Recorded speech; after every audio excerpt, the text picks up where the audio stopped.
Robert T Kiyosaki के द्वारा लिखित पुस्तक रिच डैड पुअर डैड की प्रस्तावना। इसकी बहुत जरूरत है। क्या स्कूल बच्चों को असली जिंदगी के लिए तैयार करता है? मेरे मम्मी डैडी कहते थे, मेहनत से पढ़ो और अच्छे नंबर लाओ, क्योंकि ऐसा करोगे तो एक अच्छी तनख्वाह वाली नौकरी मिलेगी। उनके जीवन का लक्ष्य यही था कि मेरी बड़ी बहन और मेरी कॉलेज की शिक्षा पूरी हो जाए। उनका मानना था कि अगर कॉलेज की शिक्षा पूरी हो गई तो हम जिंदगी में ज्यादा कामयाब हो सकेंगे। जब मैंने 1976 में अपना डिप्लोमा हासिल किया, मैं फ्लोरिडा स्टेट यूनिवर्सिटी में अकाउंटिंग में ऑनर्स के साथ ग्रेजुएट हुई और अपनी कक्षा में काफी ऊंचे स्थान पर रही। तो मेरे मम्मी डैडी का लक्ष्य पूरा हो गया। यह उनकी जिंदगी की सबसे बड़ी उपलब्धि थी। मास्टर प्लान के हिसाब से मुझे एक बिग 8 अकाउंटिंग फर्म में नौकरी भी मिल गई। अब मुझे उम्मीद थी एक लंबे करियर और कम उम्र में रिटायरमेंट की। मेरे पति माइकल भी इसी रास्ते पर चले थे। हम दोनों ही बहुत मेहनती परिवारों से आए थे जो बहुत अमीर नहीं थे। माइकल ने ऑनर्स के साथ ग्रेजुएशन किया था, एक बार नहीं बल्कि 2 बार। पहली बार इंजीनियर के रूप में और फिर लॉ स्कूल से। उन्हें जल्दी ही पेटेंट लॉ में विशेषज्ञता रखने वाली वाशिंगटन डीसी की एक मानी हुई लॉ फर्म में नौकरी मिल गई और इस तरह उनका भविष्य भी सुनहरा लग रहा था। उनके करियर का नक्शा साफ था और यह बात तय थी कि वे भी जल्दी रिटायर हो सकते थे। हालांकि हम दोनों ही अपने करियर में सफल रहे, परंतु हम जो सोचते थे हमारे साथ ठीक वैसा ही नहीं हुआ। हमने कई बार नौकरियां बदली, हालांकि हर बार नौकरी बदलने के कारण सही थे, परंतु हमारे लिए किसी ने भी पेंशन योजना में निवेश नहीं किया। हमारे रिटायरमेंट फंड हमारे खुद के लगाए पैसों से बढ़ रहे थे। हमारी शादी बहुत सफल रही और हमारे 3 बच्चे हैं। उनमें से 2 कॉलेज में हैं और तीसरा भी हाई स्कूल में गया ही है। हमने अपने बच्चों को सबसे अच्छी शिक्षा दिलाने में बहुत सा पैसा लगाया। 1996 में एक दिन मेरा बेटा स्कूल से घर लौटा। स्कूल से उसका मोह भंग हो गया था। वह पढ़ाई से ऊब चुका था।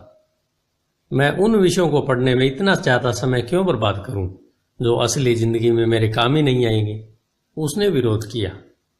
बिना सोचे विचारे ही मैंने जवाब दिया, क्योंकि अगर तुम्हारे अच्छे नंबर नहीं आए तो तुम कभी कॉलेज नहीं जा पाओगे।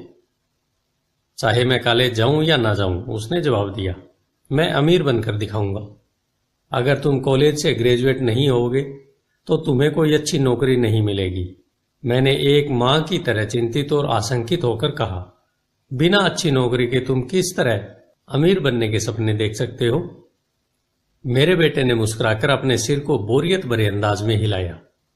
हम यह चर्चा कई बार पहले भी कर चुके थे। उसने अपने सिर को झुकाया और अपनी आंखें घुमाने लगा। मेरी समझदारी भरी सलाह एक बार फिर उसके कानों के भीतर नहीं गई थी। हालांकि वह स्मार्ट और प्रबल इच्छा शक्ति वाला युवक था, परंतु वह नम्र और शालीन भी था। मम्मी, उसने बोलना शुरू किया और भाषण सुनने की बारी अब मेरी थी। समय के साथ चलिए, अपने चारों तरफ देखिए। सबसे अमीर लोग अपनी शिक्षा के कारण इतने अमीर नहीं बने हैं। माइकल जॉर्डन और मैडोना को देखिए। यहां तक कि बीच में ही हार्वर्ड छोड़ देने वाले बिल गेट्स ने माइक्रोसॉफ्ट कायम किया। आज वे अमेरिका के सबसे अमीर व्यक्ति हैं और अभी उनकी उम्र भी 30 से 40 के बीच में ही है। और उस बेसबॉल पिचर के बारे में तो आपने सुना ही होगा, जो हर साल $40 लाख कमाता है, जबकि उस पर दिमागी तौर पर कमजोर होने का लेबल लगा हुआ है। हम दोनों काफी समय तक चुप रहे। अब मुझे यह समझ में आने लगा था कि मैं अपने बच्चों को वही सलाह दे रही थी जो मेरे माता पिता ने मुझे दी थी। हमारे चारों तरफ की दुनिया बदल रही थी, परंतु हमारी सलाह नहीं बदली थी। अच्छी शिक्षा और अच्छे ग्रेड हासिल करना अब सफलता की गारंटी नहीं रह गई थी और हमारे बच्चों के अलावा यह बात किसी की समझ में नहीं आई थी। मम्मी, उसने कहा, मैं आपकी और डैडी की तरह कड़ी मेहनत नहीं करना चाहता। आपको काफी पैसा मिलता है और हम एक शानदार घर में रहते हैं। जिसमें बहुत ही कीमती सामान है। अगर मैं आपकी सलाह मानूंगा तो मेरा हाल भी आपकी ही तरह होगा। मुझे भी ज्यादा मेहनत करनी पड़ेगी ताकि मैं और ज्यादा टैक्स भर सकूं व कर्ज में डूब जाऊं। वैसे भी आज की दुनिया में नौकरी की सुरक्षा तो बची नहीं है। मैं यह जानता हूं कि छोटे और सही आकार की फर्म कैसी होती है। मैं यह भी जानता हूं कि आज के दौर में कॉलेज के स्नातकों को कम तनख्वाह मिलती है, जबकि आपके जमाने में उन्हें ज्यादा तनख्वाह मिला करती थी। डॉक्टर को देखिए, वे अब उतना पैसा नहीं कमाते जितना पहले कभी कमाया करते थे। मैं जानता हूं कि मैं रिटायरमेंट के लिए सामाजिक सुरक्षा या कंपनी पेंशन पर भरोसा नहीं कर सकता। अपने सवालों के मुझे नए जवाब चाहिए। वह सही था, उसे नए जवाब चाहिए थे और मुझे भी। मेरे माता पिता की सलाह उन लोगों के लिए सही हो सकती थी जो 1945 के पहले पैदा हुए थे, पर यह उन लोगों के लिए विनाशकारी साबित हो सकती थी जिन्होंने तेजी से बदल रही दुनिया में जन्म लिया था। अब मैं अपने बच्चों से यह सीधी सी बात नहीं कह सकती थी, स्कूल जाओ, अच्छे ग्रेड हासिल करो और किसी सुरक्षित नौकरी की तलाश करो। मैं जानती थी कि मुझे अपने बच्चों की शिक्षा को सही दिशा देने के लिए नए तरीकों की खोज करनी होगी। एक माँ और एक अकाउंटेंट होने के नाते मैं इस बात से परेशान थी कि स्कूल में बच्चों को धन संबंधी शिक्षा या वित्तीय शिक्षा नहीं दी जाती। हाई स्कूल खत्म होने से पहले ही आज के युवाओं के पास अपना क्रेडिट कार्ड होता है। यह बात अलग है कि उन्होंने कभी धन संबंधी पाठ्यक्रम में भाग नहीं लिया होता है और उन्हें यह भी नहीं पता होता कि इसे किस तरह निवेश किया जाता है। इस बात का ज्ञान तो दूर की बात है कि क्रेडिट कार्ड पर चक्रवृद्धि ब्याज की गणना किस तरह की जाती है। इसे आसान भाषा में कहें तो उन्हें धन संबंधी शिक्षा नहीं मिलती और यह ज्ञान भी नहीं होता कि पैसा किस तरह काम करता है। इस तरह वे उस दुनिया का सामना करने के लिए कभी तैयार नहीं हो पाते जो उनका इंतजार कर रही है। एक ऐसी दुनिया जिसमें बचत से ज्यादा महत्व खर्च को दिया जाता है। जब मेरा सबसे बड़ा बेटा कॉलेज की शुरुआती दिनों में अपने क्रेडिट कार्ड को लेकर कर्ज में डूब गया तो मुझे उसके क्रेडिट कार्ड को नष्ट करने में उसकी मदद करनी पड़ी। साथ ही मैं ऐसी तरकीब भी खोजने लगी जिससे मेरे बच्चों में पैसे की समझ आ सके। पिछले साल एक दिन मेरे पति ने मुझे अपने ऑफिस से फोन किया। मेरे सामने एक सज्जन बैठे हैं और मुझे लगता है कि तुम उनसे मिलना चाहोगी। उन्होंने कहा। उनका नाम रॉबर्ट कियोसाकी है। वे एक व्यवसायी और निवेशक हैं तथा वे एक शैक्षणिक उत्पाद का पेटेंट करवाना चाहते हैं। मुझे लगता है कि तुम इसी चीज की तलाश कर रही थी जिसकी मुझे तलाश थी। मेरे पति माइक रॉबर्ट कियोसाकी द्वारा बनाई जा रही नई शैक्षणिक उत्पाद कैश फ्लो से इतने प्रभावित थे कि उन्होंने इसके परीक्षण में हमें बुलवा लिया।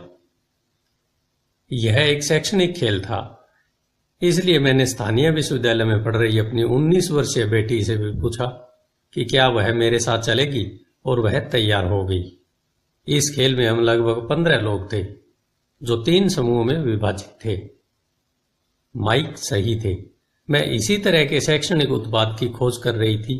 यह किसी रंगीन मोनोपोली बोर्ड की तरह लग रहा था जिसके बीच में एक बड़ा सा चूहा था, परंतु मोनोपोली से यह इस तरह अलग था कि इसमें 2 रास्ते थे, एक अंदर और दूसरा बाहर। खेल का लक्ष्य था अंदर वाले रास्ते से बाहर निकलना, जिसे रॉबर्ट चूहा दौड़ कहते थे, और बाहरी रास्ते पर पहुंचना या तेज रास्ते पर जाना। रॉबर्ट के मुताबिक तेज रास्ता हमें यह बताता है कि असली जिंदगी में अमीर लोग किस तरह पैसे का खेल खेलते हैं। रॉबर्ट ने हमें चूहा दौड़ के बारे में बताया। अगर आप किसी भी औसत रूप से शिक्षित कड़ी मेहनत करने वाले आदमी की जिंदगी को देखें, उसमें आपको एक सा ही सफर दिखेगा।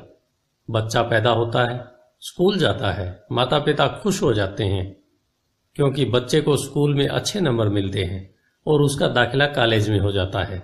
बच्चा स्नातक हो जाता है और फिर योजना के अनुसार काम करता है। वह किसी आसान सुरक्षित नौकरी या करियर की तलाश करता है। बच्चे को ऐसा ही काम मिल जाता है, शायद वह डॉक्टर या वकील बन जाता है, या वह सेना में भर्ती हो जाता है, या फिर वह सरकारी नौकरी करने लगता है। बच्चा पैसे कमाता है, उसके पास थोक में क्रेडिट कार्ड आने लगते हैं, और अगर अब तक उसने खरीदारी करना शुरू नहीं किया है तो अब जमकर खरीदारी शुरू हो जाती है।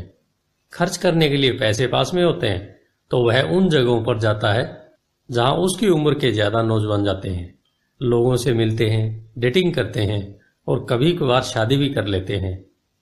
अब जिंदगी में मजा आ जाता है, क्योंकि आजकल पुरुष और महिलाएं दोनों नौकरी करते हैं। 2 तनख्वाहें बहुत सुखद लगती है।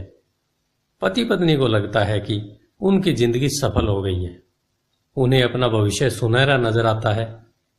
अब वे घर, कार, टेलीविजन खरीदने का फैसला करते हैं, छुट्टियां मनाने कहीं चले जाते हैं, और फिर उनके बच्चे हो जाते हैं। बच्चों के साथ उनके खर्चे भी बढ़ जाते हैं। खुशहाल पति पत्नी सोचते हैं कि ज्यादा पैसा कमाने के लिए अब उन्हें ज्यादा मेहनत करना चाहिए। उनका करियर अब उनके लिए पहले से ज्यादा मायने रखता है। वे अपने काम में ज्यादा मेहनत करने लगते हैं ताकि उन्हें प्रमोशन मिल जाए या उनकी तनख्वाहें बढ़ जाए। तनख्वाह बढ़ती है पर उसके साथ ही दूसरा बच्चा भी पैदा हो जाता है। अब उन्हें एक बड़े घर की जरूरत महसूस होती है। वे नौकरी में और भी ज्यादा मेहनत करते हैं, बेहतर कर्मचारी बन जाते हैं और ज्यादा मन लगाकर काम करने लगते हैं।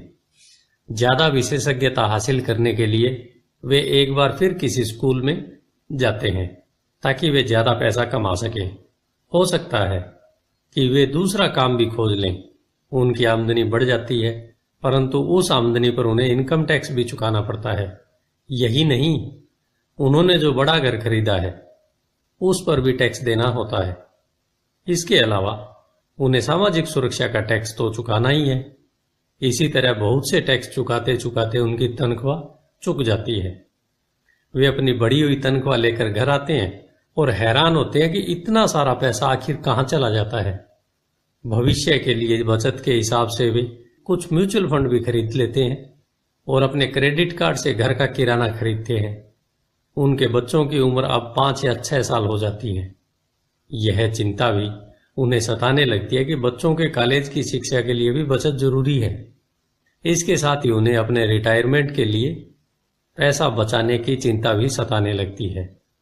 35 साल पहले पैदा हुए यह खुशहाल दंपति अब अपनी नौकरी के बाकी दिन चूहा दौड़ में फंसकर बिताते हैं। वे अपनी कंपनी के मालिकों के लिए काम करते हैं, सरकार को टैक्स चुकाने के लिए काम करते हैं और बैंक में अपनी गिरवी संपत्ति तथा क्रेडिट कार्ड के कर्ज को चुकाने के लिए काम करते हैं। फिर वे अपने बच्चों को यह सलाह देते हैं कि उन्हें मन लगाकर पढ़ना चाहिए, अच्छे नंबर लाना चाहिए और किसी सुरक्षित नौकरी की तलाश करना चाहिए। वे पैसे के बारे में कुछ भी नहीं सीखते और इसलिए वे जिंदगी भर कड़ी मेहनत करते रहते हैं। यह प्रक्रिया पीढ़ी दर पीढ़ी चलती है। इसे चूहा दौड़ कहते हैं। चूहा दौड़ से निकलने का एक ही तरीका है और वह यह है, आप अकाउंट्स और इन्वेस्टमेंट दोनों क्षेत्रों में निपुण हो जाएं। दिक्कत यह है कि इन दोनों ही विषयों को बोरिंग और कठिन माना जाता है। मैं खुद एक सीपीए हूं और मैंने बिग 8 अकाउंटिंग फर्म के लिए काम किया है। मुझे यह देखकर ताजुब हुआ कि रॉबर्ट ने इन दोनों बोरियत और कठिन विषयों को सीखना इतना रोचक, सरल और रोमांचक बना दिया था। सीखने की प्रक्रिया इतनी अच्छी तरह से छुपा ली गई थी कि जब हम चूहा दौड़ से बाहर निकलने के लिए जी जान लगा रहे थे तो हमें यह ध्यान ही नहीं रहा कि हम कुछ सीख रहे थे। शुरू में तो हम एक नए शैक्षणिक खेल का परीक्षण कर रहे थे, परंतु जल्दी ही इस खेल में मुझे और मेरी बेटी को मजा आने लगा। खेल के दौरान हम दोनों ऐसे विषयों पर बात कर रहे थे जिनके बारे में हमने पहले कभी बातें नहीं की थी। एक लेखापाल होने के कारण इनकम स्टेटमेंट और बैलेंस शीट से जुड़ा खेल खेलने में मुझे कोई परेशानी नहीं हुई। मैंने खेल के नियम और इसकी बारीकियां समझाने में अपनी बेटी और दूसरे लोगों की मदद भी की। उस रोज मैं चूहा दौड़ से सबसे पहले बाहर निकली और केवल मैं ही बाहर निकल पाई। बाहर निकलने में मुझे 50 मिनट का समय लगा, हालांकि खेल लगभग 3 घंटे तक चला। मेरी टेबल पर एक बैंकर बैठा था, इसके अलावा एक व्यवसायी था और एक कंप्यूटर प्रोग्रामर भी था। मुझे यह देखकर बहुत हैरानी हुई कि इन लोगों को अकाउंटिंग या इन्वेस्टमेंट के बारे में इतनी कम जानकारी है, जबकि ये विषय उनकी जिंदगी में कितने ज्यादा अहमियत रखते थे। मेरे मन में यह सवाल भी उठ रहा था कि वे असल जिंदगी में अपने पैसे धेले के कारोबार को कैसे संभालते होंगे। मैं यह समझ सकती थी कि मेरी 19 साल की बेटी क्यों नहीं समझ सकती, पर ये लोग तो उससे दुगनी उम्र के थे और उन्हें ये बात समझ में आनी चाहिए थी। चूहा दौड़ से बाहर निकलने के बाद मैं 2 घंटे तक अपनी बेटी और इन शिक्षित अमीर वयस्कों को पासा फेंकते और अपना बाजार फैलाते देखती रही। हालांकि मैं खुश थी कि वे लोग कुछ नया सीख रहे थे, लेकिन मैं इस बात से बहुत परेशान और विचलित थी। वयस्क लोग सामान्य अकाउंटिंग और इन्वेस्टमेंट के मूलभूत बिंदुओं के बारे में कितना कम जानते थे। उन्होंने अपने इनकम स्टेटमेंट और अपनी बैलेंस शीट के आपसी संबंध को समझने में भी बहुत समय लगाया। अपनी संपत्ति खरीदते और बेचते समय उन्हें ध्यान ही नहीं रहा कि हर सौदे में उनकी महीने की आमदनी पर असर पड़ रहा है। मैंने सोचा, असल जिंदगी में ऐसे करोड़ों लोग होंगे जो पैसे के लिए सिर्फ इसलिए परेशान हो रहे हैं क्योंकि उन्होंने ये दोनों विषय कभी नहीं पढ़े। मैंने मन में सोचा, भगवान का शुक्र है कि हमें मजा आ रहा है और हमारा लक्ष्य खेल में जीतना है। जब खेल खत्म हो गया तो रॉबर्ट ने हमें 15 मिनट तक कैश फ्लो पर चर्चा करने और इसकी समीक्षा करने के लिए कहा। मेरी टेबल पर बैठा व्यवसायी खुश नहीं था। उसे खेल पसंद नहीं आया था। मुझे यह सब जानने की कोई जरूरत नहीं है, उसने जोर से कहा। मेरे पास इन सब के लिए अकाउंटेंट, बैंकर और वकील है जिन्हें यह सब मालूम है। रॉबर्ट का जवाब था, क्या आपने गौर किया है कि ऐसे बहुत से अकाउंटेंट हैं जो अमीर नहीं है, और यही हाल बैंकर, वकील, स्टॉक ब्रोकर और रियल एस्टेट ब्रोकर का भी है। वे बहुत कुछ जानते हैं और प्राय वे लोग स्मार्ट होते हैं, परंतु उनमें से ज्यादातर अमीर नहीं होते। क्योंकि हमारे स्कूल में वह सब नहीं सिखाते जो अमीर लोग जानते हैं, इसलिए हम इन लोगों को सलाह देते हैं। परंतु एक दिन जब आप किसी हाईवे पर कार से जाते हैं, आप ट्रैफिक जाम में फंस जाते हैं। आप बाहर निकलने के लिए छटपटाते हैं। जब आप अपनी दाईं तरफ देखते हैं तो वहां आप देखते हैं कि आपका अकाउंटेंट भी उसी ट्रैफिक जाम में फंसा हुआ है। फिर आप बाईं तरफ देखते हैं और आपको वहां आपका बैंकर भी उसी हाल में नजर आता है। इससे आपको हालात का अंदाजा हो जाएगा। कंप्यूटर प्रोग्रामर भी इस खेल से प्रभावित नहीं हुआ था। यह सीखने के लिए मैं सॉफ्टवेयर खरीद सकता हूं। बैंकर जरूर प्रभावित हुआ था। मैंने स्कूल में अकाउंटिंग सीखा था, परंतु मैं अब तक यह नहीं समझ पाया था कि इसे असल जिंदगी में किस तरह काम में लाया जाए। अब मैं समझ गया हूं, मुझे चूहा दौड़ से बाहर निकलने के लिए खुद को तैयार करने की जरूरत है। परंतु मेरी पुत्री के विचारों से मैं सबसे ज्यादा रोमांचित हुई। उन्होंने कहा, मुझे सीखने में बड़ा मजा आया। मैंने इस बारे में बहुत कुछ सीखा कि पैसा असली जिंदगी में किस तरह काम करता है और इसका निवेश किस तरह करना चाहिए। फिर उसने आगे कहा, अब मैं जानती हूं कि मैं अपने काम करने के लिए किस तरह का व्यवसाय चुनूं, और यह व्यवसाय चुनने का कारण नौकरी की सुरक्षा, उससे मिलने वाले फायदे या तनख्वाह नहीं होंगे। अगर मैं इस खेल में सिखाई जाने वाली बातें सीख जाती हूं तो मैं कुछ भी करने के लिए आजाद हूं, और वह सीखने के लिए आजाद हूं जो मैं दिल से सीखना चाहती हूं। अभी तक मुझे उस खेल को सीखना पड़ता था जिससे मुझे नौकरी पाने में मदद मिले। अब मैं यह खेल सीख जाती हूं तो मुझे नौकरी की सुरक्षा और सामाजिक सुरक्षा की ज्यादा चिंता नहीं होगी, जैसी कि मेरी बहुत सी सहेलियों को होती है। खेल खत्म होने के बाद मुझे रॉबर्ट से बात करने के लिए ज्यादा समय नहीं मिला। हमने उसकी योजना पर आगे बातें करने के लिए बाद में मिलने का फैसला किया। इतना तो मैं जानती थी कि इस खेल के बहाने रॉबर्ट यह चाहते थे कि लोगों में पैसे की बेहतर समझ विकसित हो जाए। यही कारण था कि मैं उनकी योजनाओं के बारे में ज्यादा जानने के लिए उत्सुक थी। मेरे पति और मैंने रॉबर्ट और उनकी पत्नी के साथ अगले हफ्ते डिनर मीटिंग रख ली। हालांकि यह हमारा पहला सामाजिक मेलजोल था, फिर भी मुझे ऐसा महसूस हो रहा था जैसे हम एक दूसरे को बरसों से जानते हों। हमने पाया कि हम में बहुत सी बातें एक जैसी हैं। हमने बहुत से विषयों पर बातें की, खेलों, नाटकों, रेस्तराओं और सामाजिक आर्थिक विषयों पर। हमने बदलती हुई दुनिया के बारे में बातें की। हमने इस मुद्दे पर बहुत समय तक विचार किया कि ज्यादातर अमेरिकी कैसे अपने रिटायरमेंट के लिए बहुत कम पैसा बचा पाते हैं, या बिल्कुल नहीं बचा पाते। हमने सामाजिक सुरक्षा और मेडिकेयर की लगभग दिवालिया हालात पर भी चर्चा की। क्या हमारे बच्चों को 7.5 करोड़ वृद्ध लोगों के लिए रिटायरमेंट के लिए पैसा चुकाना होगा? हम हैरान थे कि लोग पेंशन योजना के भरोसे बैठकर कितना बड़ा खतरा मोल ले रहे हैं। रॉबर्ट की सबसे बड़ी चिंता यह थी कि अमीरों और गरीबों के बीच फासला लगातार बढ़ता जा रहा है। ऐसा न सिर्फ अमेरिका में हो रहा है बल्कि पूरी दुनिया में हो रहा है। रॉबर्ट स्व शिक्षित और स्वनिर्मित व्यवसायी थे। वे दुनिया भर में निवेश कर चुके थे और 47 वर्ष की उम्र में रिटायर होने में सफल हो गए थे। वे काम इसलिए कर रहे थे क्योंकि उन्हें भी वही चिंता थी जो मुझे अपने बच्चों को लेकर सता रही थी। वे जानते हैं कि दुनिया बदल चुकी है, परंतु इसके बावजूद शिक्षा पद्धतियां बिल्कुल नहीं बदली है।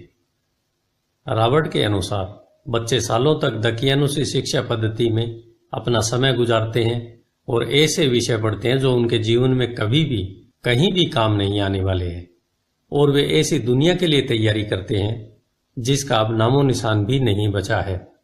आज आप किसी भी बच्चे को जो सबसे खतरनाक सलाह दे सकते हैं वह यह है, स्कूल जाओ, अच्छे नंबर लाओ और सुरक्षित नौकरी ढूंढो। उन्होंने कहा, यह पुरानी सलाह है और यह खराब सलाह है। अगर आप यह देख सकते हैं कि एशिया, यूरोप, दक्षिण अमेरिका में क्या हो रहा है, तो आप भी उतनी ही चिंतित होंगे जितनी कि मैं। रॉबर्ट के अनुसार यह बुरी सलाह है, क्योंकि अगर आप चाहते हैं कि आपके बच्चे का भविष्य आर्थिक रूप से सुरक्षित हो, तो आप पुराने नियमों के सहारे नए खेल को नहीं खेल सकते। यह बहुत खतरनाक होगा। मैंने उनसे पूछा कि पुराने नियमों से उनका क्या मतलब है। मेरी तरह के लोग अलग तरह के नियमों से खेलते हैं और आपकी तरह के लोग पुराने नियमों की लीक पर ही चलते रहते हैं। उन्होंने कहा, क्या होता है जब कोई कॉरपोरेशन स्टाफ कम करने की घोषणा करता है? लोगों को नौकरी से निकाल दिया जाता है, परिवार तबाह हो जाते हैं, बेरोजगारी बढ़ जाती है। हाँ, परंतु कंपनी पर इसका क्या असर पड़ता है, खासकर जब वह कंपनी स्टॉक एक्सचेंज में दर्ज हो। जब स्टाफ कम करने की घोषणा होती है तो स्टॉक की कीमतें बढ़ जाती हैं। मैंने कहा, जब कंपनी तनख्वाह का खर्चा कम करती है तो बाजार इस बात को पसंद करता है, ऐसा चाहे स्टाफ कम करने के लिए किया जाए या फिर कंप्यूटर के माध्यम से किया जाए। उन्होंने कहा, आप ठीक कह रही हैं, और जब स्टॉक की कीमतें बढ़ती हैं तो मेरी तरफ से लोग, यानी जिनके पास उस कंपनी के शेयर होते हैं, वे ज्यादा अमीर हो जाते हैं। अलग तरह के नियमों से मेरा यही आशय है, कर्मचारी हारते हैं, मालिक और निवेशक जीतते हैं। रॉबर्ट कर्मचारी और मालिक के बीच के फर्क को समझा रहे थे। यह फर्क था अपनी किस्मत पर खुद अपना नियंत्रण होना या फिर आपकी किस्मत पर किसी दूसरे का नियंत्रण होना। परंतु ज्यादातर लोग यह नहीं समझ सकते कि ऐसा क्यों होता है। मैंने कहा, उन्हें लगता है कि यह ठीक नहीं है। उनका जवाब था, इसलिए तो बच्चों से यह कहना मूर्खता है, अच्छी शिक्षा प्राप्त करो। यह सोचना मूर्खता है कि स्कूलों में दी जा रही शिक्षा से बच्चे उस दुनिया का सामना करने के लिए तैयार हो जाएंगे जिसमें वे कॉलेज के बाद पहुंचने वाले हैं। हर बच्चे को ज्यादा शिक्षा की जरूरत है, एक अलग तरह की शिक्षा की, और उन्हें नए नियमों को जानने की भी जरूरत है, अलग तरह के नियमों को जानने की। धन के कुछ नियम होते हैं जिनसे अमीर लोग खेलते हैं, और धन के कुछ और नियम होते हैं जिनसे बाकी 95% लोग खेलते हैं। और ये 95% लोग उन नियमों को अपने घर और स्कूल में सीखते हैं। इसलिए आजकल किसी बच्चे से यह कहना खतरनाक है, मन लगाकर पढ़ो और अच्छी नौकरी खोजो। आज बच्चों को अलग तरह की शिक्षा की जरूरत है, और आज की शिक्षा नीति उन्हें कुछ मूलभूत बातें नहीं सिखा पा रही है। इस बात से कोई फर्क नहीं पड़ता कि क्लासरूम में कितने कंप्यूटर रखे हैं या स्कूल कितना पैसा खर्च कर रहे हैं। जब शिक्षा नीति में यह विषय ही नहीं है तो उसे किस तरह पढ़ाया जा सकता है। अब सवाल यह उठता है, किस तरह माता पिता अपने बच्चों को यह सिखा सकते हैं जो वे स्कूल में नहीं सीख पाते। आप अपने बच्चों को अकाउंटिंग किस तरह सिखाते हैं? क्या इससे वे बोर नहीं हो जाते?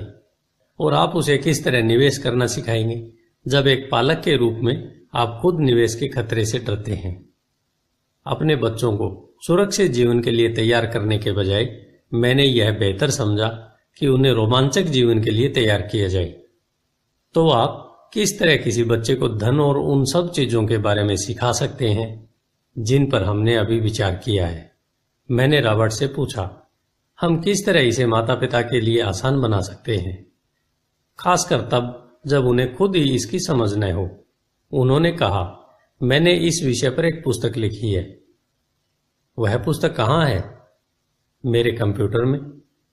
यह बरसों से वहीं बिखरी पड़ी है। मैं कभी कभार उसमें कुछ बातें जोड़ देता हूं, परंतु मैं आज तक उसे कभी इकट्ठा नहीं कर पाया। मैंने इस पुस्तक को तब लिखना शुरू किया था जब मेरी पहली किताब बेस्ट सेलर हो गई थी, परंतु मैं अभी तक अपनी नई किताब को पूरा नहीं कर पाया हूं। यह अभी भी खंडों में है और यह पुस्तक निश्चित रूप से खंडों में ही थी। उन बेतरतीब खंडों को पढ़ने के बाद मैंने यह फैसला किया कि पुस्तक निश्चित रूप से बेहतरीन थी और समाज में इसकी बहुत जरूरत थी, खासकर ऐसे लोगों में जब दुनिया तेजी से बदल रही थी। हम दोनों तत्काल इस निर्णय पर पहुंचे कि मैं रॉबर्ट की पुस्तक में सह लेखक बन जाऊं। मैंने उनसे पूछा कि उनके विचार से किसी बच्चे को कितनी वित्तीय आय की जरूरत होती है। उन्होंने कहा कि यह बच्चे पर निर्भर करता है। अपने बचपन में उन्होंने यह जान लिया था कि वे अमीर बनना चाहते थे और उन्हें एक ऐसे पिता स्वरूप व्यक्ति मिल गए जो अमीर थे और जो उनका मार्गदर्शन करने के इच्छुक भी थे। रॉबर्ट का कहना था कि शिक्षा ही सफलता की नींव है। जिस तरह स्कूल में सीखी गई बातें बहुत महत्वपूर्ण होती है, उसी तरह धन संबंधी समझ और बोलने की कला भी महत्वपूर्ण होती है। आगे की कहानी रॉबर्ट के दो डैडियों के बारे में है, जिनमें से एक अमीर है और दूसरे गरीब, जिनके जरिए रॉबर्ट उन रहस्यों को बताएंगे जो उन्होंने अपने जीवन में सीखे हैं। दोनों डैडियों के बीच का अंतर एक खास बात उजागर करता है। इस पुस्तक को मैंने बढ़ाया है, जिसमें कुछ जोड़ा और घटाया है और इसे व्यवस्थित करने के लिए काम किया है। जो अकाउंटेंट इस पुस्तक को पढ़े, उनसे मेरा यही कहना है कि वे अपने किताबी ज्ञान को एक तरफ रख दें और अपने दिमाग में रॉबर्ट के सिद्धांतों को घुस जाने दें हालांकि उनमें से कई सिद्धांत पहली नजर में गलत लगेंगे। अकाउंट्स के सिद्धांतों की बुनियादी बातों को चुनौती देते लगेंगे, परंतु यह याद रखें कि वे एक महत्वपूर्ण दृष्टि देते हैं कि किस तरह सच्चे निवेशक अपने निवेश के फैसलों का विश्लेषण करते हैं। जब हम अपने बच्चों को स्कूल जाने, मेहनत से पढ़ने और अच्छी नौकरी पाने की सलाह देते हैं, तो अक्सर हम ऐसा सांस्कृतिक आदतों के कारण करते हैं। ऐसा करना हमेशा सही चीज मानी गई है। जब मैं रॉबर्ट से मिली तो उनके विचारों ने शुरू में तो मुझे चौंका दिया। दो डैडियों के साथ पले बड़े रॉबर्ट के सामने दो अलग अलग लक्ष्य होते थे। उनके पढ़े लिखे डैडी उन्हें कॉरपोरेशन में नौकरी करने की सलाह देते थे और उनके अमीर डैडी उन्हें कॉरपोरेशन का मालिक बनने की सलाह देते थे। दोनों ही कामों में शिक्षा की जरूरत थी, परंतु पढ़ाई के विषय बिल्कुल अलग अलग थे। पढ़े लिखे डैडी रॉबर्ट को स्मार्ट बनने के लिए प्रोत्साहित करते थे। अमीर डैडी रॉबर्ट को यह जानने के लिए प्रोत्साहित करते थे कि किस तरह स्मार्ट लोगों की सेवाएं ली जाएं। दो डैडियों के होने से कई समस्याएं भी पैदा हुई। रॉबर्ट के असली डैडी हवाई राज्य के शिक्षा प्रमुख थे। जब रॉबर्ट 16 साल के हुए तो उन्हें इस बात की कोई खास चिंता नहीं सता रही थी। अगर तुम्हें अच्छे नंबर नहीं मिलते तो तुम्हें कोई अच्छी नौकरी नहीं मिलेगी। वे पहले से ही ये जानते थे कि उनके करियर का लक्ष्य था कॉरपोरेशन का मालिक बनना, न कि उसमें नौकरी करना। सच तो यह है कि अगर हाई स्कूल में समझदार और मेहनती परामर्शदाता नहीं मिला होता तो रॉबर्ट कभी कॉलेज नहीं गए होते। वे इस बात को मानते हैं। वे दौलत कमाने के लिए बेताब थे, परंतु वे आखिरकार मान ही गए कि कॉलेज की शिक्षा से भी उन्हें फायदा हो सकता है। दरअसल इस पुस्तक में दिए गए विचार शायद बहुत से माता पिताओं को क्रांतिकारी और अतिशयोक्तिपूर्ण लगेंगे, कई लोगों को तो अपने बच्चों को स्कूल में रखने में भी काफ़ी परेशानी, काफ़ी मेहनत करनी पड़ती है। परंतु बदलते हुए समय को देखते हुए हमें नए और जोखिम भरे विचारों की तरफ ध्यान देने की ज़रूरत है। अपने बच्चों को कर्मचारी बनने की सलाह देने का मतलब यह है कि हम उन्हें जिंदगी भर अपनी खून पसीने की कमाई से इनकम टैक्स और भी न जाने कितने टैक्स चुकाने की सलाह देते हैं, और इसके बाद भी पेंशन की कोई गारंटी नहीं होती। और यह सच है कि आज के ज़माने में टैक्स किसी व्यक्ति का सबसे बड़ा खर्च है। हकीकत में ज़्यादातर परिवार तो जनवरी से आधी मई तक सिर्फ अपने टैक्स चुकाने के लिए ही सरकार की नौकरी करते हैं। आज नए विचारों की बहुत ज़रूरत है और यह पुस्तक हमें नए विचार देगी। रॉबर्ट का दावा है कि अमीर लोग अपने बच्चों को अलग तरह की शिक्षा देते हैं। वे अपने बच्चों को घर पर सिखाते हैं, डिनर टेबल पर सिखाते हैं। हो सकता है कि ये विचार वे न हों जिन पर आप अपने बच्चों से बात करते हो, परंतु उन पर नज़र डालने के लिए धन्यवाद। और मैं आपको सलाह देती हूँ कि आप खोज करते रहें। एक माँ और एक सीपीए होने के नाते मैं तो यही सोचती हूँ कि अच्छे नंबर लाना और एक बढ़िया नौकरी पा लेना एक पुराना विचार है। हमें अपने बच्चों को नए तरह के विचार देने होंगे। हमें उन्हें अलग तरह की शिक्षा देनी होगी। शायद हम अपने बच्चों को यह सिखाएं कि अच्छे कर्मचारी होने के साथ साथ वे अपना खुद का निवेश कॉरपोरेशन भी खोल सकें। दोनों का यह तालमेल बढ़िया रहेगा। एक माँ होने के नाते मुझे उम्मीद है कि यह पुस्तक सभी अभिभावकों के लिए फायदेमंद होगी। रॉबर्ट लोगों को यह बताना चाहते हैं कि कोई भी व्यक्ति अगर ठान ले तो अमीर बन सकता है। अगर आप एक माली या गेटकीपर हैं या पूरी तरह बेरोजगार हैं, तो भी आप में खुद को अपने और अपने परिवार के लोगों को धन संबंधी बातें सिखाने की काबिलियत है। यह याद रखें कि धन संबंधी बुद्धि वह दिमागी तरीका है जिससे हम अपनी धन संबंधी समस्याओं को सुलझाते हैं। आज हम ऐसे विश्वव्यापी तकनीकी परिवर्तनों का सामना कर रहे हैं जिनका सामना हमने आज से पहले कभी नहीं किया। किसी के पास भी जादू की पुड़िया नहीं है, परंतु एक बात तो तय है, ऐसे परिवर्तन हमारे सामने आने वाले हैं जो हमारे यथार्थ से परे हैं। कौन जाने भविष्य हमारे लिए क्या लाता है, पर जो भी हो हमारे पास दो मूलभूत विकल्प मौजूद है। या तो हम सुरक्षा की राह पर चलें या फिर हम स्मार्ट बनकर खुद को धन संबंधी क्षेत्रों में शिक्षित करें और अपने बच्चों की धन संबंधी प्रतिभा को भी जागृत करें। शेरान लेक्टर। धन्यवाद। आइए चलते हैं अध्याय 1 की तरफ। Rich dad poor dad, Robert Kiyosaki के अनुसार।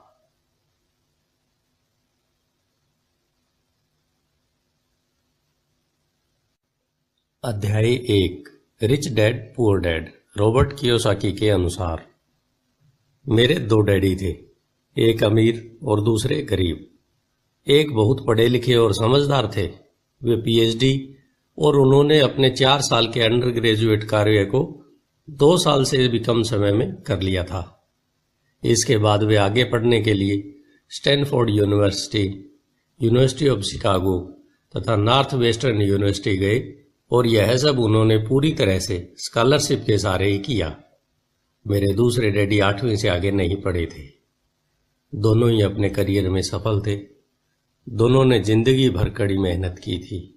दोनों ने ही काफ़ी पैसा बनाया था, परंतु उनमें से एक तो पूरी जिंदगी के लिए परेशान होते रहे और दूसरे हवाई के सबसे अमीर व्यक्तियों में से एक बन गए।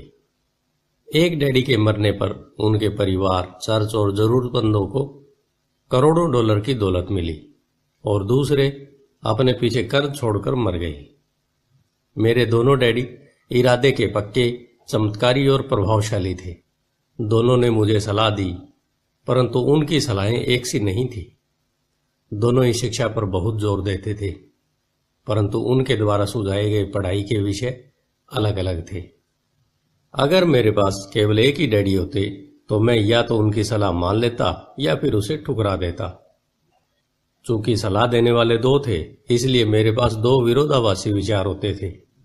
किसी भी एक विचार को सीधे सीधे मान लेने या न मानने के बजाय मैं उनकी सलाहों पर काफी सोच विचार करता, उनकी तुलना करता था और फिर खुद के लिए फैसला किया करता था। समस्या यह थी कि अमीर डैडी अभी अमीर नहीं थे और गरीब डैडी अभी गरीब नहीं थे। दोनों ही अपने करियर शुरू कर रहे थे और दोनों ही दौलत तथा परिवार के लिए मेहनत कर रहे थे, परंतु पैसे के बारे में दोनों के विचार और नजरिए एकदम अलग थे।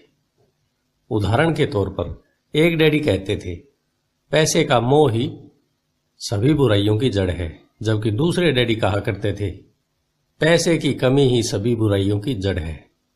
जब मैं छोटा था तो मुझे दोनों डैडियों की अलग अलग सलाहों से दिक्कत होती थी। एक अच्छा बच्चा होने के नाते मैं दोनों की बातें सुनना चाहता था। परेशानी यह थी कि दोनों एक सी बातें नहीं करते थे। उनके विचारों में जमीन आसमान का फर्क था, खासकर पैसे के मामले में। मैं काफी लंबे समय तक यह सोचा करता कि उनमें से किसने क्या कहा, क्यों कहा और उसका परिणाम क्या होगा। मेरा बहुत सा समय सोच विचार में ही गुजर जाता था। मैं खुद से बार बार इस तरह के सवाल पूछा करता, उन्होंने ऐसा क्यों कहा, और फिर दूसरे डैडी के द्वारा कही हुई बातों के बारे में भी इसी तरह के सवाल पूछता। काश मैं यह बोल सकता, हाँ वे बिल्कुल सही हैं, मैं उनकी बातों से पूरी तरह सहमत हूं, या यह कहकर मैं सीधे उनकी बात ठुकरा सकता था। बुढ़े को यह भी नहीं पता कि वह क्या कह रहा है। क्योंकि दोनों ही मुझे प्यार करते थे, इसलिए मुझे खुद के लिए सोचने पर मजबूर होना पड़ा। इस तरह सोचना मेरी आदत बन गई, जो आगे चलकर मेरे लिए बहुत फायदेमंद साबित हुई। अगर मैं एक तरह से ही सोच पाता तो यह मेरे लिए इतना फायदेमंद नहीं होता। धन दौलत का विषय स्कूल में नहीं बल्कि घर पर पढ़ाया जाता है। शायद इसीलिए अमीर लोग और ज्यादा अमीर होते जाते हैं, जबकि गरीब और ज्यादा गरीब होते जाते हैं, और मध्यम वर्ग कर्ज में डूबा रहता है। हम में से ज्यादातर लोग पैसे के बारे में अपने माता पिता से सीखते हैं। कोई गरीब माता पिता अपने बच्चों को पैसे के बारे में क्या सिखा सकता है? वह सिर्फ इतना ही कह सकता है, स्कूल जाओ और मेहनत से पढ़ो।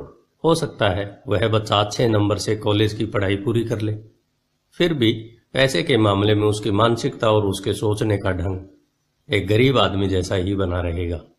यह सब उसने तब सीखा था जब वह छोटा बच्चा था। धन का विषय स्कूलों में नहीं पढ़ाया जाता। स्कूलों में शैक्षणिक और व्यावसायिक निपुणताओं पर जोर दिया जाता है, न कि धन संबंधी निपुणता पर। इससे यह साफ हो जाता है कि जिन स्मार्ट बैंकर्स, डॉक्टर्स और अकाउंटेंट्स के स्कूल में अच्छे नंबर आते हैं, वे जिंदगी भर पैसे के लिए संघर्ष क्यों करते हैं। हमारे देश पर जो भारी कर्ज लदा हुआ है, वह काफी हद तक उन उच्च शिक्षित राजनेताओं और सरकारी अधिकारियों के कारण है जो आर्थिक नीतियां बनाते हैं। और मजे की बात यह है कि वे धन के बारे में बहुत कम जानते हैं। मैं अक्सर नई सदी में आने वाली समस्याओं के बारे में सोचता हूं। तब क्या होगा जब हमारे पास ऐसे करोड़ों लोग होंगे जिन्हें आर्थिक और चिकित्सकीय मदद की जरूरत होगी। धन संबंधी मदद के लिए या तो वे अपने परिवारों पर या फिर सरकार पर निर्भर होंगे। क्या होगा जब मेडिकेयर और सोशल सिक्योरिटी के पास पैसा खत्म हो जाएगा? किस तरह कोई देश तरक्की कर पाएगा? अगर पैसे के बारे में पढ़ाई की जिम्मेदारी माता पिता के ऊपर छोड़ दी जाएगी, जिनमें से ज्यादातर गरीब हैं या गरीब होंगे। क्योंकि मेरे पास दो प्रभावशाली डैडी थे, इसलिए मैंने दोनों से ही सीखा। मुझे दोनों की सलाह पर सोचना पड़ता था। इस तरह से सोचते सोचते मैंने यह भी जान लिया कि किसी व्यक्ति के विचार उसकी जिंदगी पर कितना जबरदस्त असर डाल सकते हैं। उदाहरण के तौर पर एक डैडी को यह कहने की आदत थी, मैं इसे नहीं खरीद सकता। दूसरे डैडी इन शब्दों के इस्तेमाल से चिढ़ते थे। वे जोर देकर कहा करते थे कि मुझे इसके बजाय यह कहना चाहिए, मैं इसे कैसे खरीद सकता हूं। पहला वाक्य नकारात्मक है और दूसरा प्रश्नवाचक। एक में बात खत्म हो जाती है और दूसरे में आप सोचने के लिए मजबूर हो जाते हैं। मेरे जल्दी अमीर बनने वाले डैडी ने मुझे समझाया कि जब हम कहते हैं मैं इसे नहीं खरीद सकता, तो हमारा दिमाग काम करना बंद कर देता है। इसके बजाय जब हम यह सवाल पूछते हैं मैं इसे कैसे खरीद सकता हूं, तो हमारा दिमाग काम करने लगता है। उनका यह मतलब नहीं था कि आपका जिस चीज पर दिल आ जाए उसे खरीद ही ले। वे लगभग दीवानगी की हद तक अपने दिमाग को कसरत करवाना चाहते थे और उनके ख्याल से दिमाग दुनिया का सबसे ताकतवर कंप्यूटर है। मेरा दिमाग हर रोज तेज होता जाता है क्योंकि मैं इसकी कसरत करता रहता हूं। यह इतना तेज होता जाता है, मैं इसकी मदद से उतना ही ज्यादा पैसा कमा सकता हूं। उनका मानना था कि मैं इसे नहीं खरीद सकता। कहना दिमाग की आलस्य की पहचान है। हालांकि दोनों ही डैडी अपने काम में कड़ी मेहनत करते थे, परंतु मैंने देखा कि पैसे के मामले में एक डैडी की आदत यह थी कि वे अपने दिमाग को सुला देते थे और दूसरे डैडी अपने दिमाग को लगातार कसरत करवाते रहते थे। इसका दीर्घकालीन नतीजा यह निकला कि एक डैडी आर्थिक रूप से बहुत अमीर होते चले गए, जबकि दूसरे डैडी लगातार कमजोर होते चले गए। इसे इस तरह से समझे कि एक व्यक्ति हर रोज कसरत करने के लिए जिम जाता है, जबकि दूसरा व्यक्ति अपने सोफे पर बैठकर टीवी देखता रहता है। शरीर की सही कसरत से आप ज्यादा तंदुरुस्त हो सकते हैं और दिमाग की सही कसरत से आप ज्यादा अमीर हो सकते हैं। आलस्य से स्वास्थ्य और धन दोनों का ही नुकसान होता है। मेरे दोनों डैडियों की विचारधारा में जमीन आसमान का फासला था। एक डैडी की सोच थी कि अमीरों को ज्यादा टैक्स देना चाहिए ताकि बेचारे गरीबों को ज्यादा फायदा मिल सके, जबकि दूसरी डैडी सोचते थे टैक्स उन लोगों को सजा देता है जो उत्पादन करते हैं और उन लोगों को इनाम देता है जो उत्पादन नहीं करते। एक डैडी सिखाते थे मेहनत से पढ़ो ताकि तुम्हें किसी अच्छी कंपनी में नौकरी मिल जाए, जबकि दूसरे डैडी की सीख यह थी मेहनत से पढ़ो ताकि तुम्हें किसी अच्छी कंपनी को खरीदने का मौका मिल जाए। एक डैडी कहते थे मैं इसलिए अमीर नहीं हूं क्योंकि मुझे बाल बच्चों को पालना पड़ता है। दूसरे डैडी कहते थे मुझे इसलिए अमीर बनना है क्योंकि मुझे बाल बच्चों को पालना है। एक डैडी डिनर की टेबल पर पैसे और बिजनेस के बारे में बात करते थे, परंतु दूसरे डैडी भोजन करते समय पैसे की बातें करने के लिए मना करते थे। एक का कहना था जहां पैसे का सवाल हो सुरक्षित कदम उठाओ, खतरा मत उठाओ।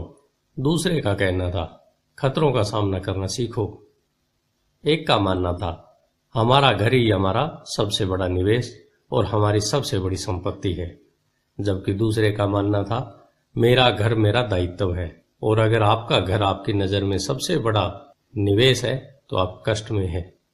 दोनों ही डैडी अपने बिल समय पर चुकाते थे, परंतु उनमें से एक सबसे पहले अपने बिल चुकाता था जबकि दूसरा सबसे आखिरी में।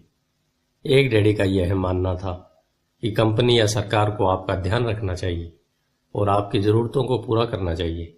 वे हमेशा तनख्वाह में बढ़ोतरी, रिटायरमेंट योजनाओं, मेडिकल लाभों, बीमारी की छुट्टी, छुट्टियों के दिन और बाकी सुविधाओं के लिए चिंतित रहते थे। वे अपने दो चाचाओं से बहुत प्रभावित थे जो सेना में चले गए थे और 20 साल के सक्रिय जीवन के बाद उन्होंने अपने रिटायरमेंट और जीवन भर के लिए आराम का इंतजाम कर लिया था। वे मेडिकल लाभ के विचार को पसंद करते थे और सेना द्वारा अपने रिटायर्ड कर्मचारियों को दी जा रही सुविधाओं की भी तारीफ करते थे। उन्हें विश्वविद्यालय का टेन्योर सिस्टम भी काफी पसंद था। कई बार नौकरी से आजीवन मिल रही सुरक्षा और नौकरी के लाभ नौकरी से ज्यादा महत्वपूर्ण हो जाते हैं। वे अक्सर यह कहते थे मैंने सरकार के लिए बहुत मेहनत से काम किया है, इसलिए बदले में मुझे ये लाभ मिलने चाहिए।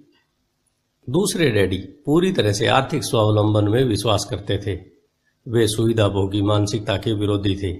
वे यह मानते थे कि इस तरह की मानसिकता लोगों को कमजोर और आर्थिक रूप से जरूरतमंद बनाती है। उनका दृढ़ विश्वास था कि आदमी को आर्थिक रूप से सक्षम होना चाहिए। एक डैडी कुछ डॉलर बचाने के लिए परेशान रहते, दूसरे डैडी एक के बाद एक निवेश करते रहते। एक डैडी ने मुझे बताया कि अच्छी नौकरी तलाशने के लिए अच्छा बायोडाटा कैसे लिखा जाए। दूसरे ने मुझे यह सिखाया कि कैसे मजबूत व्यावसायिक और वित्तीय योजनाएं लिखी जाएं जिससे मैं नौकरियां दे सकूं। दो प्रभावशाली डैडियों के साथ रहने के कारण मुझे यह विश्लेषण करने का मौका मिला कि उनके विचारों का उनके जीवन पर कितना असर हो रहा है। मैंने पाया कि दरअसल लोग अपने विचारों से ही अपने जीवन को दिशा देते हैं। उदाहरण के तौर पर मेरे गरीब डैडी हमेशा कहा करते थे मैं कभी अमीर नहीं बन पाऊंगा, और उनकी यह भविष्यवाणी सही साबित हुई। दूसरी तरफ मेरे अमीर डैडी हमेशा खुद को अमीर समझते थे। वे इस तरह की बातें करते थे मैं अमीर हूं और अमीर लोग ऐसा नहीं करते। एक बड़े आर्थिक झटके के बाद जब वे दिवालियापन के कगार पर थे, तब भी वे खुद को अमीर आदमी ही कहते थे। वे अपने समर्थन में यह कहते थे, गरीब होने और पैसा न होने में फर्क होता है। पैसा पास में न होना अस्थायी होता है, जबकि गरीब स्थायी होता है। मेरे गरीब डैडी यह भी कहते थे, मेरी पैसे में कोई रुचि नहीं है या पैसा महत्वपूर्ण नहीं है। मेरे अमीर डैडी हमेशा कहते थे, पैसों में बहुत ताकत है। हो सकता है आपके विचारों की ताकत को कभी भी ना मापा जा सके या फिर उन्हें पूरी तरह से समझाने जा सके। फिर भी बचपन में ही मैं यह समझ गया था कि हमें विचारों पर ध्यान देना चाहिए और अपनी अभिव्यक्ति पर भी। मैंने देखा कि मेरे गरीब डैडी इसलिए गरीब नहीं थे क्योंकि वे कम कमाते थे, बल्कि इसलिए गरीब थे क्योंकि उनके विचार और काम गरीबों की तरह थे। दो डैडी होने के कारण बचपन से ही मैं इस बारे में बहुत सावधान हो चला था कि मैं किस तरह की विचारधारा को अपनाऊं, मैं किसकी बात मानूं, अपने अमीर डैडी की या अपने गरीब डैडी की। हालांकि दोनों ही शिक्षा और ज्ञान को महत्वपूर्ण मानते थे, परंतु क्या सीखा जाए, इस बारे में दोनों की राय अलग अलग थी। एक चाहते थे कि मैं पढ़ाई में कड़ी मेहनत करूं, डिग्री लूं और पैसे कमाने के लिए अच्छी सी नौकरी ढूंढ लूं। वे चाहते थे कि मैं एक पेशेवर अधिकारी, वकील या अकाउंटेंट बन जाऊं या एमबीए कर लूं। दूसरे डैडी मुझे प्रोत्साहित करते थे कि मैं अमीर बनने का रहस्य सीख लूं, यह समझ लूं कि पैसा किस तरह काम करता है और यह जान लूं इसे अपने लिए कैसे काम लिया जाता है।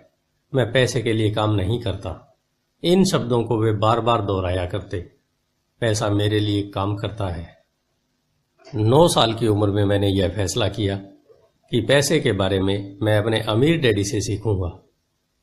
यह फैसला करने का मतलब था अपने गरीब डैडी की बातों पर ध्यान न देना। हालांकि उनके पास कॉलेज की बहुत सी डिग्रियां थी जो मेरे अमीर डैडी के पास नहीं थी। रॉबर्ट फ्रॉस्ट का सबक। रॉबर्ट फ्रॉस्ट मेरे पसंदीदा कवि हैं। हालांकि मुझे उनकी बहुत सी कविताएं पसंद है, परंतु द रोड नॉट टेकन मुझे सबसे ज्यादा पसंद है। मैं इसकी शिक्षा का इस्तेमाल हर रोज करता हूं। द रोड नॉट टेकन, वह राह जिसे चुना नहीं गया। पीले जंगल की 2 राह बनती थी और अफसोस कि मुझे एक को चुनना था, और मैं देर तक खड़ा रहा, दूर तक, यह देखते हुए कि यह राह कहां तक जाती है, झुरमुटों में मुड़ने से पहले। फिर मैंने दूसरी राह चुनी, उतनी ही सुंदर और शायद बेहतर भी, क्योंकि यहां घास ज्यादा थी और कम लोग गुजरे थे। हालांकि लोगों के गुजरने से यहां भी उतना ही नुकसान हुआ था, और दोनों ही उस सुबह बराबर थी। पत्तियों पर काले कदम नहीं थे, और मैंने पहली को अगले दिन के लिए रखा। पर यह जानते हुए कि किस तरह रास्ते निकलते हैं, मुझे शक था कि मैं कभी लौटूंगा। मैं आह भरकर यह कहूंगा, आज से सदियों बाद शायद एक जंगल में 2 राहें बढ़ती थी। मैंने कम चली हुई राह को चुना और इसी बात से सारा फर्क पड़ा। बहुत समय गुजर चुका है, पर मैं अब भी रॉबर्ट फ्रॉस्ट की कविता पर चिंतन करता रहता हूं। पैसे के बारे में अपने पढ़े लिखे डैडी की सलाह और नजरिए को न सुनने का मेरा फैसला दुखद था, परंतु यह एक ऐसा फैसला था जिसने मेरी जिंदगी की दिशा तय कर दी। एक बार मैंने यह फैसला कर लिया कि मुझे किसकी बात सुननी है, तो उसके बाद मेरी धन संबंधी शिक्षा शुरू हो गई। मेरे अमीर डैडी ने मुझे 30 साल से भी ज्यादा समय तक सिखाया, तब तक जब तक कि मेरी उम्र 39 साल नहीं हो गई, और इसके बाद उन्होंने सिखाना बंद कर दिया। उन्होंने यह देख लिया था कि मैं वह सब समझ चुका हूं जो वे मेरी मोटी बुद्धि में भरने की कोशिश कर रहे थे। पैसा एक तरह की ताकत है, परंतु इससे भी बड़ी ताकत है वित्तीय शिक्षा। पैसा तो आता और जाता रहता है, परंतु अगर आप यह जानते हैं कि पैसा किस तरह से काम करता है, तो आप ज्यादा ताकतवर हो जाते हैं और आप दौलत कमाना चालू कर सकते हैं। केवल सकारात्मक चिंतन से ही समस्या हल नहीं हो सकती, क्योंकि ज्यादातर लोग स्कूल में पढ़ते हैं और वहां वे कभी यह नहीं सीख पाते कि इस पैसा किस तरह से काम करता है। इसलिए वे पैसे के लिए काम करने में अपनी सारी जिंदगी बर्बाद कर देते हैं। मेरी शिक्षा जब शुरू हुई थी तब मैं केवल 9 साल का था और इसी कारण मेरे अमीर डैडी ने मुझे जो पढ़ाया वे बहुत आसान थे और सारी बातों को छोड़कर विचार किया जाए तो उन्होंने मुझे 30 साल तक कुल 6 महत्वपूर्ण पाठ पढ़ाए। यह पुस्तक उन्हीं 6 पाठों के बारे में है और इसे भी उतना ही आसान बनाने की कोशिश की गई है जितना कि मेरे अमीर डैडी ने मुझे मेरे लिए आसान बनाया था। यह पाठ आपके लिए जवाब की तरह नहीं लिखे गए हैं बल्कि मार्गदर्शक की तरह लिखे गए हैं। ऐसे मार्गदर्शक जो ज्यादा अमीर बनने में आपकी और आपके बच्चों की मदद करेंगे, चाहे बदलती हुई इस अनिश्चित दुनिया में कुछ भी होता रहे। धन्यवाद। आइए चलते हैं अध्याय 2 की तरफ, जो है अमीर लोग पैसे के लिए काम नहीं करते। आपका दिन शुभ हो।